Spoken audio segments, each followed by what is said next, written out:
Hello friends, I am Asha ma'am. Welcome back to English with Asha ma'am. आज मैं आपके लिए एक स्टोरी लेकर आई हूँ। ये इंस्पायरिंग स्टोरी है और इसको पढ़ के हम अपनी वोकेबलरी तो एनहेंस करेंगे, साथ ही में ग्रामर स्ट्रक्चर भी सीखेंगे। स्टोरी का टाइटल है लर्निंग फ्रॉम सेटबैक्स। सेटबैक्स का मतलब होता है जैसे असफल हो जाते हैं किसी काम में, तो असफलता, और लर्निंग सीखना, असफलताओं से सीखना। Ryan started his college journey with enthusiasm, and determination. Ryan started, यहाँ पे देख लीजिए पास्ट टेंस में है स्टोरी। स्टार्ट की, उसने शुरू की अपनी कॉलेज की जर्नी, कॉलेज की यात्रा उत्साह के साथ और दृढ़ संकल्प के साथ। जब भी हम किसी नई जर्नी की शुरुआत करते हैं तो हम काफ़ी एंथुजियास्टिक होते हैं, उमंग से भरे हुए। तो उसने भी उत्साह के साथ, दृढ़ संकल्प के साथ कॉलेज की जर्नी स्टार्ट करी। हाउएवर, हालांकि as the demands of classes, assignments and extra curricular activities piled up. तो हाउएवर मतलब हालांकि, डिमांड्स मांग, पाइल्ड अप एक फ्रेजल वर्ब है, इसका मतलब है कि जैसे बढ़ जाना, कोई चीज़ काफ़ी पेंडिंग हो जाती है, उसकी ढेर लग जाती है, तो यहाँ हो गया बढ़ जाना। हाउएवर हालांकि, एज द डिमांड्स जैसे ही उसकी क्लासेस और असाइनमेंट्स की और जो भी एक्स्ट्रा करिकुलर, पढ़ाई के अलावा एक्स्ट्रा करिकुलर की गतिविधियां होंगी, उसकी मांगें बढ़ती गईं, he found himself struggling to keep up. Struggling to keep up ये एक फ्रेज है, इसका मतलब है कि टू कीप अप पहले है कि बनाए रखने के लिए मुश्किल होना, ठीक है, और स्ट्रगलिंग संघर्ष। तो उसने अपने आप को पाया, ही फाउंड हिमसेल्फ, उसने अपने आप को पाया कि वो संघर्ष कर रहा है सब ये चीज़ों की डिमांड्स को बनाए रखने के लिए, या ये चीज़ें जो है वो कर नहीं पा रहा है। ही स्ट्रगलिंग टू कीप अप, बनाए रखने के लिए ये सब कुछ उसको संघर्ष करना पड़ रहा है, ये उसने समझा, उसको लगा। Despite his best efforts, Ryan found himself overwhelmed and stressed. और डेस्पाइट के बावजूद, ये प्रेपोजिशन है। ओवरवेल्म का मतलब होता है कोई चीज़ जब हमारे ऊपर हावी हो जाए, हमको बोझ लगने लगे, तो वो हो गया ओवरवेल्म। और स्ट्रेस मतलब तनाव। डेस्पाइट हिज बेस्ट एफर्ट्स, अपने हार्ड वर्क या अपने बेस्ट प्रयासों के बावजूद भी रायन ने अपने आप को पाया। ऑफन, अक्सर वो अपने आप को पाता था कि वो इमोशनल हो गया है, ये सब चीज़ें उसके ऊपर बोझ लगने लग गई है, हावी हो गई हैं, और वो तनाव से ग्रस्त हो गया है, उसको बहुत तनाव हो गया है। He spend countless hours studying, attending lectures and participating in clubs. He spend, उसने बिताए, स्पेंड का सेकेंड फॉर्म है स्पेंड, काउंटलेस अनगिनत घंटे पढ़ने में, लेक्चर अटेंड करने में, और भाग लेने में क्लब्स में, अलग अलग क्लब्स में भाग लेने में। But it felt like he was बेयरली trading water. बेयरली का मतलब है बड़ी मुश्किल से, ये एडवर्ब है, और ट्रेडिंग वाटर एक फ्रेज है, इसका मतलब है फेल टू मेक प्रोग्रेस, कोई भी प्रोग्रेस नहीं होना। ट्रेडिंग वैसे होता है चलना, लेकिन जब ये फ्रेज है ट्रेडिंग वाटर, इसका मतलब है फेल टू मेक प्रोग्रेस, कोई भी बढ़ोतरी नहीं हुई। बेयरली, बड़ी मुश्किल से देखा कि कुछ ना कुछ प्रोग्रेस बहुत धीरे हो रही है, बहुत मुश्किल से कर पा रहा है। Desperate for a solution, Ryan began to search for a better way. Desperate का मतलब है कि बेताब, बेसब्र हो गया वो। सॉल्यूशन मतलब कि इसका कोई हल तो निकले। रायन ने शुरू किया, बिगैन शुरू किया, टू सर्च ढूंढने के लिए एक बेहतर तरीका, क्योंकि उससे वो कंट्रोल से बाहर हो गई है अब situation. One day while browsing the internet for study tips, एक दिन वाइल जब वो ब्राउज कर रहा था, गो थ्रू कर रहा था इंटरनेट में, कि स्टडी टिप्स ढूंढ रहा था, Ryan stumbled upon an article title. Stumbled upon ये भी एक फ्रेज है, इसका मतलब होता है अचानक कोई चीज मिलना। तो रायन को अचानक से मिला एन आर्टिकल, एक आर्टिकल जिसका टाइटल था the art of smart work, smart work की कला। It talked about the importance of efficiency, time management and strategic planning in achieving success. It यहाँ पे प्रोनाउन है इस आर्टिकल के लिए। तो इस आर्टिकल में बात की थी इंपॉर्टेंस ऑफ एफिशिएंसी। एफिशिएंसी का मतलब होता है दक्षता, कितनी एफिशिएंट तरीके से हम काम कर सकते हैं। तो एफिशिएंसी के बारे में, उसके महत्व के बारे में बात करी हुई थी। इस आर्टिकल में टाइम मैनेजमेंट के ऊपर भी, कैसे हम अपने टाइम को सही तरीके से उसका प्रबंध कर सकते हैं, एंड स्ट्रेटेजिक प्लानिंग, और अपनी जो प्लानिंग है, योजना है, वो किस तरीके से स्ट्रेटेजी बना के हम योजना बना सकते हैं। तो स्ट्रेटेजी मतलब एक नीति, रणनीति जैसे प्लान करते हैं, उसी तरीके से पढ़ाई के लिए भी एक नीति के साथ योजना बनानी है। ये सब उस आर्टिकल में बताया गया था। इन अचीविंग सक्सेस, सफलता पाने के लिए, अचीविंग पाने के लिए, सक्सेस सफलता, यहाँ से पढ़ेंगे। It talked about the importance of efficiency, time management and strategic planning in achieving success. It emphasized the idea that working smarter, not harder, working smarter, not harder was the key to reaching one's goals. It again pronoun है उस article के लिए। it emphasized, उस article में जोर दिया गया था, the idea, इस आइडिया पर, that working smarter की होशियारी के साथ करना काम, not harder कड़ी मेहनत के साथ नहीं, was the key to reaching one's goals, वो एक चाबी थी पहुंचने की अपने गोल्स की तरफ। तो ये बहुत ध्यान रखना है इसमें कि हार्डवर्क तो करना है, लेकिन वो भी होशियारी के साथ करना है। तो उसने जोर दिया था the idea that working smarter not harder, तो हार्डर के कंपैरिजन में स्मार्टर भी काम करना है, ये उसमें जोर दिया गया था। और यही एक की है, चाबी है, जो हमको पहुंचाएगी हमारे गोल्स की तरफ, हमारे एम की तरफ। Inspired by what he red, inspired प्रेरित होकर, बाय व्हाट ही रेड जो भी उसने पढ़ा था, Ryan decided to put these principles into action, Ryan ने डिसाइड किया, फैसला किया, to put these principles into action, की वो ये वाले जो भी उसने सिद्धांत सीखे हैं, चीजें सीखी हैं, उसको अब वो काम में भी लाएगा। ही started by analysing his schedule, उसने स्टार्ट किया, शुरू किया एनालाइज करना। एनालाइज का मतलब होता है केयरफुली स्टडी करना कि कहाँ मुझ में कहाँ कमी रह गई। बाय एनालाइजिंग हिज शेड्यूल, तो जो भी उसका स्टडी का शेड्यूल था उसको उसने उसका विश्लेषण करना शुरू कर दिया। And identifying areas where he could optimise his time, और आइडेंटिफाइंग एरियाज मतलब वो वाली चीज़ों को, वो जगहों को पहचानना, उन एरियाज को पहचानना जहां ही कुड ऑप्टिमाइज, ऑप्टिमाइज का मतलब होता है to make the best use of, best तरीके से जब हम यूज कर सकते हैं किसी चीज का। तो यहाँ पे टाइम के बारे में है कि कैसे वो अपने समय को बेस्ट तरीके से यूज कर सकता है, तो ये उसने शुरू किया। यहां से पढ़ते हैं, inspired by what he read, Ryan decided to put these principles into action. He started by analysing his schedule and identifying areas where he could optimize his time. Instead of cramming for exams at the last minute, instead मतलब के बजाय, cramming रटना, तो रटने के बजाय exams के time पे लास्ट मिनट में, कि लास्ट मिनट में जैसे बच्चे अपने एग्जाम्स के लिए काफ़ी रट्टाफिकेशन शुरू कर देते हैं, तो उसके बारे में बात करी है। He began breaking down his study sessions into manageable chunks, तो उसने शुरू किया, began शुरू किया, begin का सेकंड फॉर्म है began, शुरू किया, breaking down तोड़ना अपने स्टडी के sessions into manageable chunks, chunks मतलब टुकड़े या उतना टाइम पीरियड जो कि वो आराम से निकाल सके, आसानी से प्रबंध किया जा सके। ठीक है, उसने अपने स्टडी के शेड्यूल को अलग अलग टुकड़ों में, अलग अलग भागों में बांट दिया, जिसको कि वो आसानी से मैनेज कर सकता है। Spreading them out over several days, spreading मतलब उसको फैला दिया अपने स्टडी शेड्यूल को ओवर सेवरल डेज, कई दिनों तक, मतलब एक ही बारी में सब कुछ नहीं करेगा, उसको स्प्रेड आउट करेगा, और वो भी कुछ पोर्शन आज, कुछ पोर्शन कल, इस तरीके से उसने प्लानिंग करी।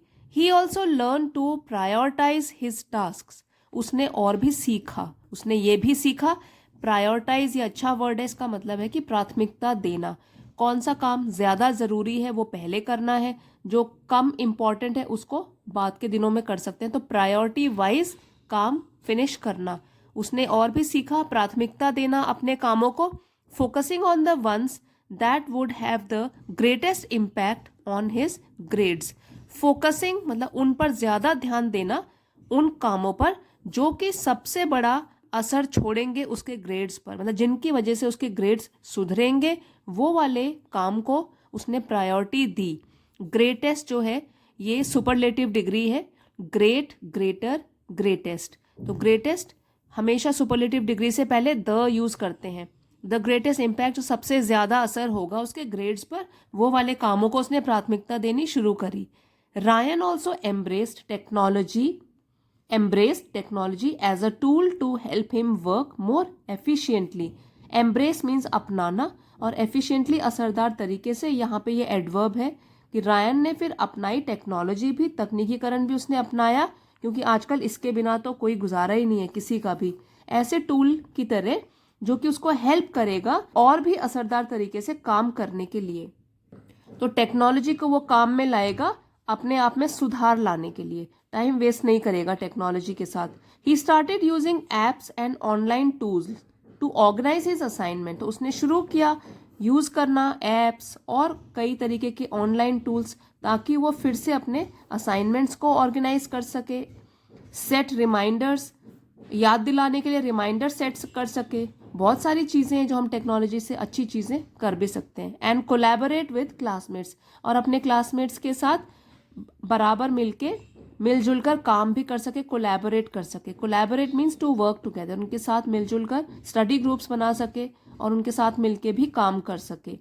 ही even joined online study groups where he could discuss course material and share resources. तो इसने ज्वाइन किया ऑनलाइन स्टडी ग्रुप्स को भी, इवन है तो भी, वेयर ही कुड डिस्कस, जहाँ पे वो डिस्कस कर सकता है कोर्स के मटेरियल को, जो भी उसके पास सामान है, मटेरियल है, एंड शेयर रिसोर्सेज, और वो बांट सकता है अपने संसाधन। जो उसके पास मटेरियल अपने दोस्तों को दे सकता है, दोस्तों के पास जो है वो उनको मांग सकता है। As Ryan implemented these changes, implement मतलब लागू करना, जैसे ही रायन ने ये सब जो चेंजेस थे वो लागू किए, बदलाव लागू किए, he began to notice a difference. तो उसने शुरू किया, बिगैन सेकेंड फॉर्म है, उसने शुरू किया नोटिस करना, ध्यान देना कि कुछ बदलाव तो आ रहा है। He felt more in control of his schedule, more in control of, तो ये तो एक फ्रेज होता है इन कंट्रोल ऑफ, इसका मतलब है कि नियंत्रण में होना। तो उसको लगा कि उसके नियंत्रण में है schedule, and less overwhelm by his workload, और जो भी वर्कलोड है उससे अब वो उनके ऊपर हावी नहीं हो रहा है। ओवरवेल्म, अब ये वर्कलोड जो है, काम का बोझ उसके दिमाग पे असर नहीं डाल रहा है, उसके ऊपर हावी नहीं हो रहा है।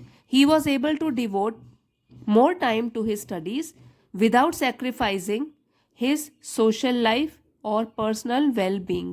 He was able to, अब वो सक्षम था समर्पित करने के लिए, डिवोट समर्पित करना ज़्यादा टाइम अपनी स्टडीज़ के ऊपर, विदाउट बिना त्याग किए, सेक्रीफाइसिंग मतलब त्याग करना, बिना त्याग किए अपनी सोशल लाइफ मतलब फ्रेंड से भी मिलना जुलना लगा ही रहता था, पर्सनल वेलबींग खुद को सुधारने के लिए भी जो भी वो प्रयास करता होगा उससे भी उसको सैक्रिफाइस नहीं करना पड़ता था, आराम से उसका टाइम मैनेज हो पा रहा था। But रायन्स journey wasn't without its challenges, लेकिन जो रायन की यात्रा थी, ये अपॉस्ट्रोफी लगा हुआ है का के की बताता है, रायन की जो यात्रा थी it was not without its challenges. It's यहाँ पे यात्रा के लिए यूज किया गया पर्सनल प्रोनाउन कि वो यात्रा के अपनी चुनौतियां भी थी, वो नहीं थी बिना चुनौतियों के। ठीक है, तो उसमें भी चुनौतियां भी थी, ऐसा नहीं है कि अब उसकी लाइफ बिल्कुल आराम से कट रही है, सब कुछ टाइम पे हो रहा है, ऐसा नहीं होता। रायन की जर्नी जो थी उसके अपने ही चैलेंजेस थे, बिना चैलेंजेस के नहीं थी। There were times when he doubted himself and wanted to revert to his old habits. तो देयर वर टाइम्स, ऐसे समय भी थे, व्हेन ही डाउटेड हिमसेल्फ, जब उसको अपने ऊपर डाउट होने लगा, शक होने लगा, एंड वांटेड टू, और वो चाहता था, रिवर्ट का मतलब होता है वापस लौटना, कि वो वापस लौट जाए टू हिज ओल्ड हैबिट्स, अपनी पुरानी आदतों के पास वापस लौट जाए। ऑफ प्रोक्रेस्टिनेशन, कौन सी आदत थी उसकी पुरानी? प्रोक्रेस्टिनेशन, इसका मतलब है कि आज के काम को जो आज आप कर सकते हो उसको कल के ऊपर छोड़ देना, टाल मटोल करना। तो एक टाल मटोल की आदत और स्ट्रेस तनाव लेना। तो क्योंकि उसने ये नई आदत अभी सीखी है, नई आदत बनाने में टाइम लगता है, तो कई बार जब उसको डाउट होता था अपने ऊपर, तो वो सोचता था मैं अपनी पुरानी आदतों के पास वापस चला जाता हूँ, टाल मटोल और तनाव लेना, ठीक है काम हो जाएगा, ऐसा उसको लगता था। येट फिर भी he persevered reminding himself of the bigger picture. Yet फिर भी वो डटे रहा, ठीक है, उसके काफ़ी ये मन में आता था, लेकिन फिर भी वो डटा रहा। परसिवियर्स मतलब मुश्किल काम में भी, मुश्किल समय में डटे रहना, डटा रहा वो। रिमाइंडिंग हिमसेल्फ अपने आप को याद दिलाते हुए, ऑफ द बिगर पिक्चर जो बड़ी पिक्चर उसके सामने है, उसका फ्यूचर, एंड द गोल्स और जो उसके लक्ष्य हैं, ही वॉज वर्किंग टूवर्ड्स जिनकी ओर वो काम कर रहा था। यहाँ से फिर से पढ़ेंगे। There were times when he doubted himself and wanted to revert to his old habits of procrastination and stress. Yet, he persevered, reminding himself of the bigger picture and the goals he was working towards. Ryan's efforts paid off. Paid off phrase है, इसका मतलब है कि रंग लाई, मेहनत, efforts मेहनत प्रयास, Ryan के प्रयास जो है वो रंग लाई या उन्होंने उसको फल दिया, रिजल्ट दिया। He started to see improvements in his grades. Started शुरू किया देखना सुधार अपने ग्रेड्स में। His confidence grew. तो ग्रो का सेकेंड फॉर्म है बढ़ा, उसका जो आत्मविश्वास था वो बढ़ा। एंड ही फेल्ट, फील का सेकेंड फॉर्म है फेल्ट, उसने महसूस किया। अ renewed sense of purpose. Renewed मतलब नई स्ट्रेंथ, नई शक्ति, सेंस ऑफ पर्पस, तो उसका जो उद्देश्य था वो नई शक्ति के साथ उसको फील हुआ कि हाँ वो उद्देश्य जो है उसका उसकी तरफ बढ़ रहा है। He realize that success wasn't just about working hard. उसने रियलाइज किया, महसूस किया, ये भी सेकेंड फॉर्म है। उसने महसूस किया कि सक्सेस, सफलता जो है वो सिर्फ, it is not just about, वो सिर्फ वर्किंग हार्ड मतलब कड़ी मेहनत करते रहने के लिए नहीं है, इसके बारे में नहीं है। It was about working smart. तो वो किसके बारे में है कि हम काम तो करें स्मार्ट तरीके से, सिर्फ इसके बारे में नहीं है कि हम हार्ड वर्क करते रहें, लेकिन इसके बारे में है कि हम स्मार्ट तरीके से भी काम करें, प्लानिंग करके काम करें।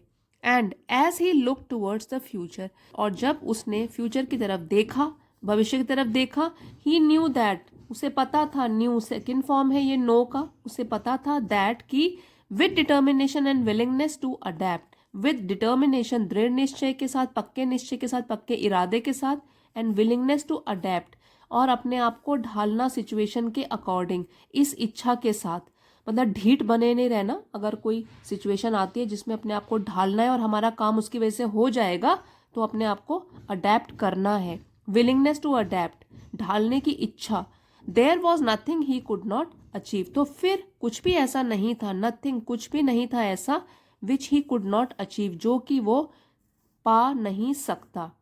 तो अगर उसके पास दृढ़ निश्चय, पक्का इरादा था और अपने आप को सिचुएशन के अकॉर्डिंग ढालने की इच्छा थी, तो तब तो कोई भी चीज़ ऐसी नहीं थी जो उसको सफलता पाने में जो रोक सकती है, ऐसी कोई भी चीज़ नहीं थी।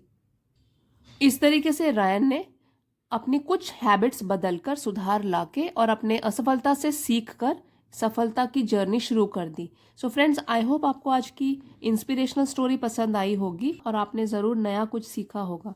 वीडियो पसंद आया है तो प्लीज़ लाइक, शेयर, सब्सक्राइब करना मत भूलिएगा। बेल आइकन भी प्रेस कर दीजिए ताकि आपको आने वाले वीडियोस की नोटिफिकेशन सबसे पहले मिल जाए। Thank you for watching friends, अगले वीडियो में मिलते हैं।